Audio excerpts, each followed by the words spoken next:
हरे कृष्णा कृष्णा कृष्णा हरे हरे, हरे राम राम राम हरे हरे। सभी का स्वागत है कृष्णा डिवोशन चैनल पर। हम सभी श्रवण कर रहे हैं श्री कृष्ण चरित अमृतम और हम इसमें श्रवण कर रहे हैं गोपिका गीत।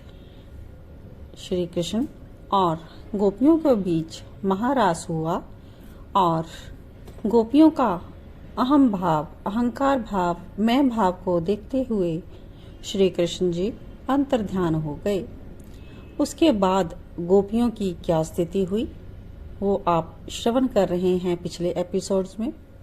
तो आज हम उसके आगे श्रवण करेंगे कि गोपियां विरह में व्याकुल होकर अपने प्रीतम श्याम सुंदर से और क्या क्या कहती हैं। तो आइए श्रवण करते हैं गोपिका गीतम भाग 158। हे सखे नहीं सुननी तेरी गाथा, हे सखे नहीं सुननी तेरी गाथा, ये गोपिका गीतम का आज का शीर्षक। गोपियों की प्रेम में स्थिति ऐसी बनी हुई है कि वो खुद ही प्रश्न कर रही हैं और स्वयं ही उत्तर भी दे रही हैं। क्यों रिसाए रही हो प्यारी, मैं तुम लोगों से बहुत प्रेम करता हूँ। तुम्हारे प्रेम की स्वर्णमयी जंजीर ने मुझे बांध रखा है। तुम लोग जो कहोगी मैं वही कहूँगा। गोपियों को ऐसा स्पष्ट लग रहा था कि श्याम सुंदर बोल रहे हैं। प्रेम की ऐसी स्थिति बन जाती है, प्रेमी का जुड़ाव इतना गहरा हो जाता है अपने प्रीतम से कि वो बातें भी करते हैं और उन्हें उत्तर भी मिलता रहता है स्वयं से ही। ये स्थिति साधारण प्रेमी की भी देखी गई है, फिर ये तो प्रेम की परम सिद्धा गोपियां हैं। तो दूसरी गोपी कहती है, तुम तो रहने ही दो, हमसे बातें मत करो। मुंह फेर लिया उस गोपी ने। श्याम सुंदर मानो गोपी के हृदय में बैठे बैठे पूछ रहे हैं, क्यों ना बातें करें? इसलिए कि हमें अब तुम्हारी बातों पर कोई विश्वास ना रहा, गोपी बोलती है। श्याम सुंदर मुस्कुराते हुए, क्यों नहीं रहा प्यारी? ये प्यारी प्यारी कहकर ही तो तुमने हमें अपना बना लिया है। ये सब बातें हैं और हम समझ गई हैं तुम्हारी बातें ऐसी ही हैं, कुछ भी तुम्हारी बातें ही विष हैं, दूसरी गोपी बोली। और हाँ, जो कहते हैं तुम्हारी बातें अमृत है ना, अजी छोड़ो, कहाँ अमृत, शुद्ध विष है, जहर है। अब गोपी का प्रेम उन्माद फिर बढ़ने लगा।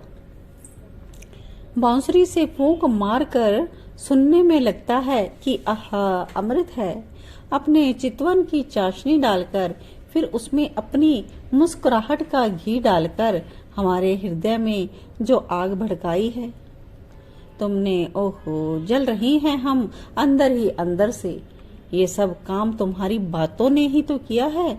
और ये कथा क्या है, तेरी बातें ही तो हैं। हाँ, तुम क्या जानो गुजरी, ये बड़े बड़े विद्वान ज्ञानी लोग मेरी कथा ऐसे नहीं सुनते सुनाते।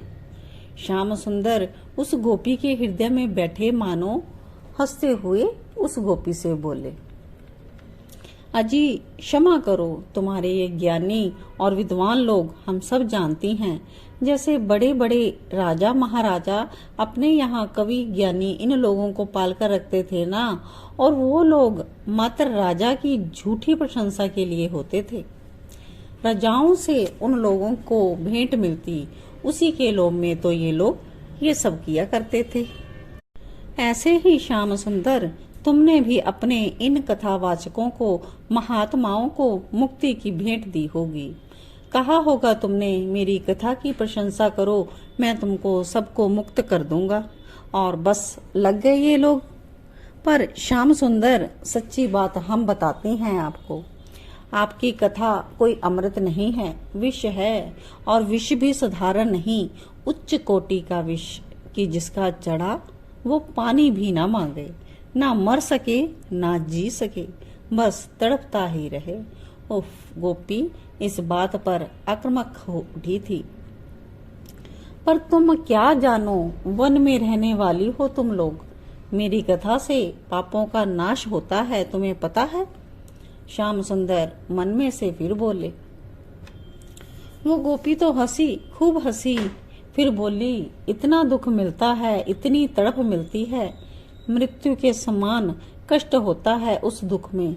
बेचारे पाप तो नष्ट होंगे ही। श्याम सुंदर, दुख से पाप नष्ट होते हैं, यही सत्य है ना? फिर तेरी कथा सुनते हुए, तेरी चर्चा करते हुए तुझसे प्यार हो जाता है, पर तू प्रेम की आग लगाकर भाग जाता है।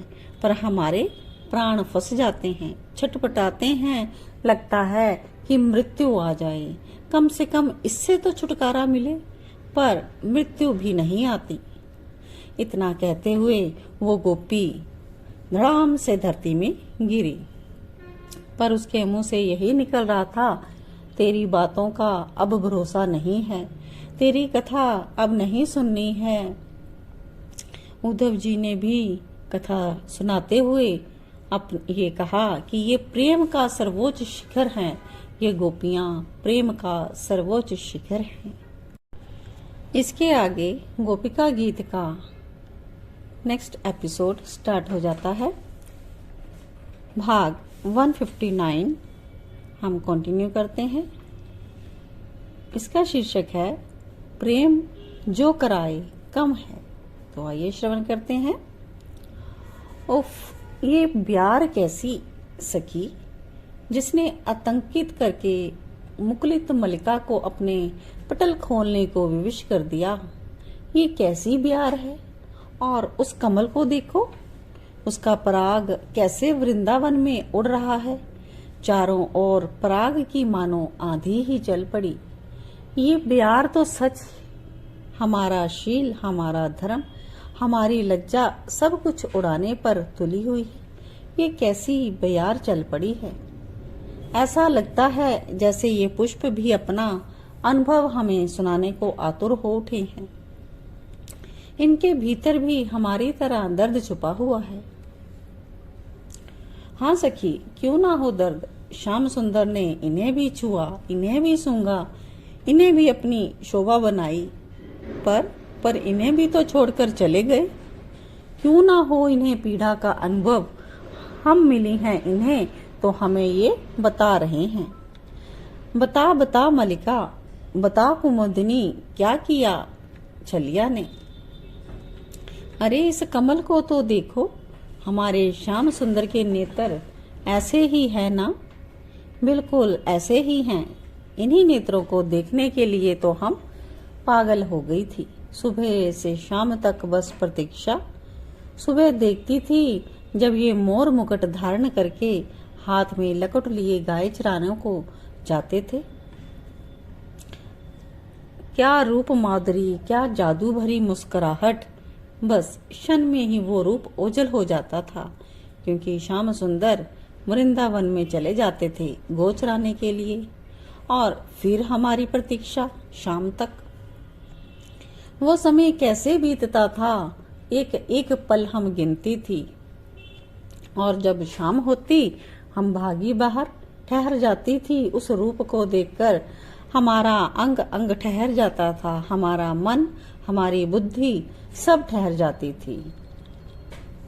हाँ, उस समय हमें बड़ा क्रोध आता था। सखी, प्रीतम के दर्शन करते हुए कभी क्रोध नहीं आना चाहिए, दूसरी गोपी बोली। हाँ, हमें पता है नहीं आना चाहिए क्रोध, पर ये अब हमारे हाथ की बात तो रही नहीं। पर क्रोध आता क्यों था? अब देखो सखी, दिन भर की हमारी प्रतीक्षा, अब जैसे तैसे श्याम सुंदर के बिना हमने समय को बिताया था। जब समय हुआ उनको निहारने का, तब ये पलकें गिरने लगती हैं। ओहो, इतना क्रोध आता है कि मन करता है इन पलकों को ही काट के फेंक दूं। पर क्रोध किस पर आता है तुझे? दूसरी गोपी बोली। विधाता ब्रह्मा पर, गोपी गुस्से में बोली। हाँ देखना, मूर्ख है वो ब्रह्मा। अरे ऐसा मत बोल, क्यों ना बोलूं। अब देख कितना अच्छा होता कि हमारे नेत्रों में पलकें ही नहीं होती, हम बस अपने प्रीतम के रूप माधुरी को निहारती रहती, पर हमारा शत्रु बन गया वो ब्रह्मा। बेकार में पलके लगा दी, अब ये हमें बाधा डालते हैं। सच में सखी, विधाता में बुद्धि ही नहीं है, मैं तो यही कहूंगी। उफ, ये ब्यार फिर चल पड़ी। हमारे हृदय में छुपे प्रेम को ये ब्यार प्रकट करना चाहती है, पर अब मैं कुछ नहीं बोलूंगी। तो आज का एपिसोड यहाँ तक ही, इसके आगे हम फिर श्रवण करेंगे। ये एपिसोड छोटे थे तो इसलिए आज के वीडियो में मैंने 2 एपिसोड्स पोस्ट किए हैं, तो कृपया आप संपूर्ण ऑडियो वीडियो श्रवण कीजिए और गोपिका गीत का आनंद लीजिए।